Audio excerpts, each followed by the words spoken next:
I don't care how nice your waist-long hair is. I don't want it on my desk. That was the sentence I kept thinking during my junior year history class. Right before that class, I had ceramics. And the girl who sat in front of me, Ashley, had this super long ponytail that went all the way down to her waist. She was clearly proud of it. The problem was, she kept flipping it straight onto my desk. The first time it happened, I assumed it was an accident. I gently moved her hair off my notebook.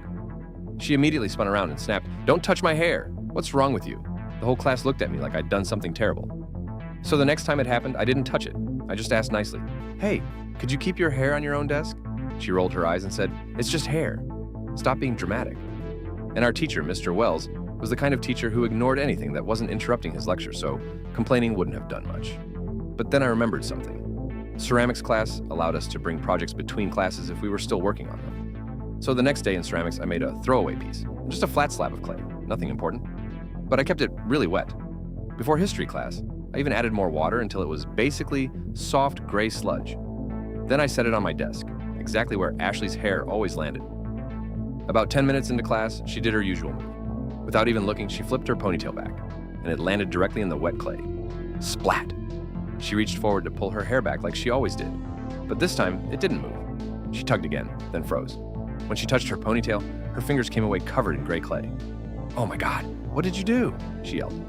She stood up, and her entire ponytail was coated in wet clay, slowly dripping down the length of it. I looked at the desk and gasped. "My project! You got your hair all over my ceramics project." Now the whole class was staring, I added, loud enough for everyone to hear. "She throws her hair on my desk every day, and now it ruins something I've been working on for weeks." Mr. Wells finally looked up. "Ashley, is that true?" A couple students nearby nodded. One even said, "Yeah, she does it all the time." Mr. Wells sighed. "Ashley, go clean up in the bathroom. When you get back, you're moving to the front row." She grabbed her bag and rushed out, while gray clay dripped from her ponytail.